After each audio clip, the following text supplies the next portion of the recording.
Adalah Dr. Ivan Ridlasini, Presiden Komisaris PT Bunda Medik Tbk atau BMAS, juga Presiden Direktur PT Morula Indonesia.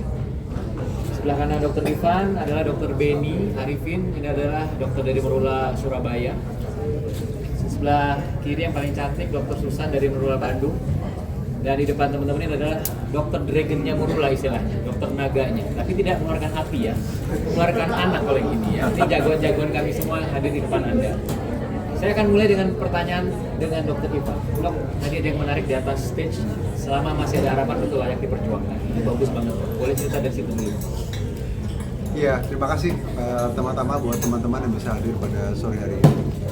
Jadi sore hari ini memang kita bagian dari celebrating 27 tahun dari Morula dalam kontribusi kita untuk membantu banyak pasangan yang mengalami kesulitan penyakit turunan. Tadi Pak Menteri sudah memberikan gambaran tentang bahwa pasangan infertilitas itu di dunia banyak sekali. 1 dari 6 pasangan yang sedang berusaha untuk mencari keturunan punya masalah dengan infertilitas.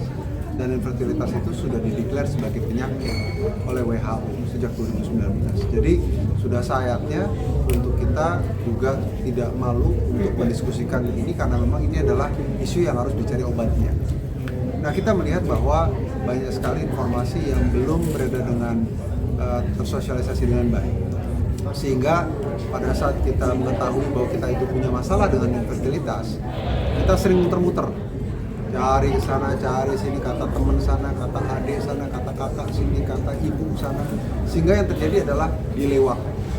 Nah, apa yang kita lihat di sini bahwa semua itu menjadi suatu hal yang perlu diedukasi dengan baik.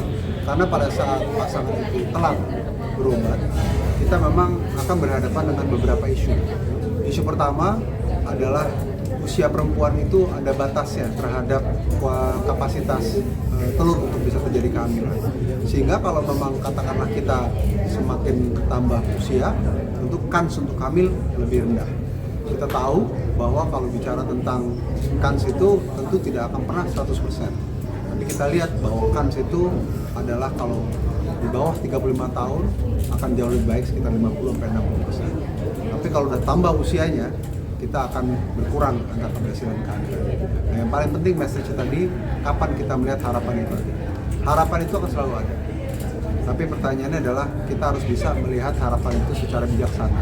Supaya jangan sampai kita mendapatkan informasi yang salah, yang kemudian kita tidak tahu, sehingga yang terjadi adalah kita terlambat dalam mencari pengobatan. Siap dok, terima kasih ya.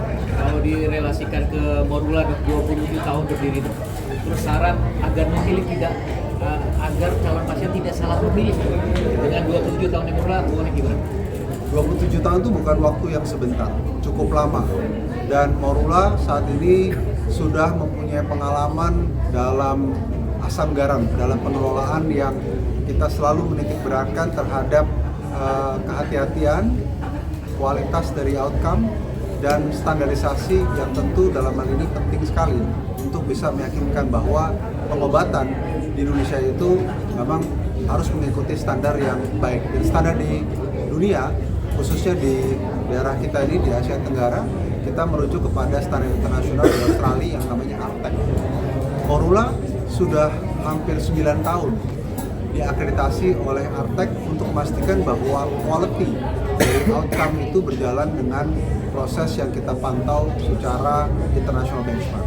Dan oleh karena itu, angka keberhasilan di Morula khususnya kita selalu pantau untuk memastikan bahwa angka keberhasilan itu sesuai dengan standar internasional. Dan alhamdulillah sampai saat ini kami tetap mempunyai angka yang comparable, dan malah kadang-kadang kita melihat angka yang jauh lebih baik dibandingkan dengan standar di luar negeri. Jadi saya rasa itu hal yang sangat penting, tapi juga ada isu yang sangat krusial, di mana proses program bayi tabung itu adalah suatu proses yang sangat memerlukan banyak sekali kesiapan, bukan hanya kesiapan secara fisik kita, tapi justru bagaimana secara sosial dan juga kesiapan emosional kita. Dan disinilah pentingnya bahwa klinik atau layanan program bayi tabung itu memberikan atensi khusus terhadap pasien-pasien yang untuk kita harapkan sebagai mitra untuk kita mengupayakan yang terbaik tentunya untuk angka keberhasilan yang dilakukan oleh pasangan tersebut. Jadi social interaksi itu yang kami harapkan bisa terjadi, dan alhamdulillah dengan pengalaman kami selama ini kita sudah cukup mengerti bagaimana caranya untuk kita membina hubungan yang baik secara emosional dengan pasien-pasien kita. Sebelum saya ke dokter artis sebelah saya ini, saya mau ke dokter Susan dulu. Dok, boleh kasih pesan kepada pejuang 2 garis dok? Dan juga cerita tentang Morula Bandung sedikit boleh dok, silakan. Ya, sebetulnya saya sudah melakukan bayi tabung tahun 93, berarti more than 30 years. Tapi waktu saya pulang dari luar negeri, Indonesia masih belum memungkinkan rumah sakit swasta untuk membuat program bayi tabung swasta. Sehingga sudah saya diam saja sampai tahun 2011, di mana sudah diizinkan rumah sakit swasta untuk membuat bayi tabung, sehingga saya membuat namanya dulu Melinda Fertility.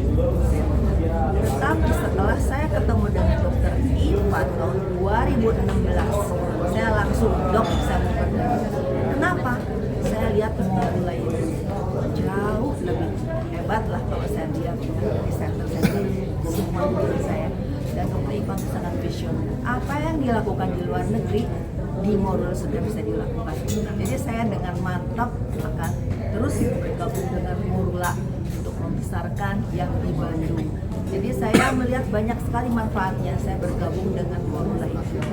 Gak apa-apa, saya suka sekali bergabung. Itu aja pesan saya. Jadi satu lagi mungkin ya, banyak sekali sekarang pasien yang berobat bayi tabung itu ke luar negeri, terutama Malaysia. Kalau saya lihat ya, apa yang kita lakukan tidak ada bedanya, bahkan kadang-kadang kita lebih dari yang dilakukan oleh Malaysia. Tetapi biasa, kalau orang Indonesia tuh kebanyakan saya di luar negeri, sebetulnya tidak perlu kalau menurut saya. Itu aja. Terima kasih Dok Susan. Saya geser ke, kita sering lihat ya ini ya, tapi saya akan tanya dalam hal ini, Dok. Sekarang Morula dikenal dengan salah satu klinik yang banyak menangani artis. Salah satunya dokter sendiri. Apa kabar Jedar dok dengan Bu Hati? Ya, oke. Jedar baik-baik aja ya. Jadi babynya yang kecil si Hagia sudah hampir setahun, ntar Desember ini setahun. Cuman sebenarnya itu hanya sebagai simbol ya. Sebenarnya mimpi kita adalah bahwa Morula, mimpi Ivan juga, itu adalah untuk bisa diakses oleh semua orang.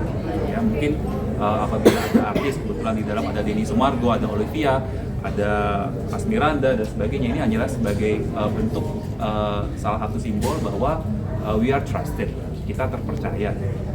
Sebenarnya tantangan yang lebih besar adalah kita juga harus melihat, tadi Dr. Ivan mengatakan sebagai penyakit, kita sudah sakit belum sih sebenarnya? Coba kita lihat angka total fertility rate kita. Kalau kita melihat Indonesia mungkin total fertility rate 2,1. Tapi coba lihat di Jakarta, berapa total fertility rate Jakarta? 1,75. Surabaya 1,9. Hampir semua kota-kota besar di Jawa itu total fertility rate-nya under 2, di bawah 2. Artinya apa? Semakin susah kita melihat sebuah keluarga yang punya anak lebih dari 1. Rata-rata 1. Ayah punya anak lebih dari 1 itu lebih banyak daripada yang punya anak 2. Ya jangan bandingkan di beberapa tempat tertentu ya, yang mungkin masih anaknya 5. Wah, tetangga saya anaknya 5, anak 6. Itu dulu. Sekarang coba cari. Kenapa? Karena kita tahu bahwa lama-kelamaan mungkin ya, lama-lama ya ini akan menjadi masalah semua orang yang ingin punya anak 2. Ada yang disebut sebagai secondary infertility juga. Dan ini menjadi salah satu tantangan ke depan. Pertumbuhan penduduk pun harus kita jadi concern, gitu ya. Nah, tentang Jessica. Kenapa Jessica Iskandar waktu itu ikut? Salah satunya adalah usianya berapa sekarang? Jessica Iskandar. 36, ya. Jadi ada satu teknologi yang mungkin saat ini juga di sponsor oleh Morula, yaitu Lifetime PGT-A. Salah satu alasannya adalah bagaimana cara kita mengurangi kemungkinan hamil anak yang cacat. kita tahu secara statistik usia 35-40 itu akan meningkatkan hampir 3 kali lipat kemungkinan kasus Down syndrome gitu misalnya. Nah, salah satu teknologi yang dipakai untuk PCT itu adalah untuk mengeliminasi ini up to 99%. Bahkan kita bisa yakin nih 99% embryo yang kita tanam itu tidak Down syndrome, tidak cacat genetik yang biasanya seperti yang kita sering-sering lihat. Dan itu nggak perlu jauh-jauh, tadi Dr. Pesan bilang salah satu tagline yang ditulis di Morula adalah high quality, advanced technology gitu ya. Jadi bahkan mungkin tidak semua klinik memiliki. Dan saya juga bergabung, Dr. Ivan adalah guru saya. Saya masih ingat 12 tahun yang lalu, beliau masih praktek ya dok ya. Dan masih sekarang masih praktek walaupun lebih banyak banyak sekali kegiatan beliau. Tapi waktu itu 12 tahun yang lalu, yang praktek saya duduk di samping. Saya masih praktek sehari 40, 50, 60 pasien gitu. Satu persatu saya catetin gitu ya. Pagi jam 6 sudah laparoskopi, sudah semuanya beliau kerjakan dan saya melihat semangat itu menular ke semuanya yang ada dan semangat itulah yang ingin kita bangun untuk Morula bukan 27 tahun saja, tapi mimpinya adalah sampai berdekade-dekade berikutnya. Terima kasih dok. Sebelum saya lempar ke teman-teman, saya satu pertanyaan terakhir ke teman-teman ini mewakili juga teman-teman dok. Tadi Pak Menkes sempat bilang sebetulnya ini bagus masuk asuransi dok, IVF apalagi BPJS dok. Semua ngantri dok pasti dok. Tanggapannya dok, silakan dok. Saya melihat pentingnya pertama adalah support publik. Jadi support publik terhadap pasangan yang mengalami kesulitan mempunyai keturunan. Itu nomor satu. Memang biaya itu adalah salah satu faktor. Tapi faktor yang paling krusial adalah bagaimana kita meyakinkan bahwa program kesuburan yang kita lakukan itu adalah program kesuburan yang tepat. Karena ujung akhirnya adalah kita menginginkan peningkatan kualitas hidup pasangan. Oleh karena itu kita layaknya semua berusaha untuk memperbaiki semua lini. Pertama, bantuan teman-teman untuk bisa menyampaikan tentu ke khalayak besar bahwa kita harusnya mampu untuk bisa memberikan akses yang baik kepada pelayanan kesehatan khususnya untuk program bayi tabung. Yang kalau kita bicara tentang quality kita udah bahas, tapi kalau bicara tentang pembiayaan itu semua relatif. Karena kalau kita bicara tentang relatif itu, kita lihat bahwa banyak sekali pasangan yang menunda yang menyebabkan pembiayaannya menjadi lebih tinggi. Kenapa?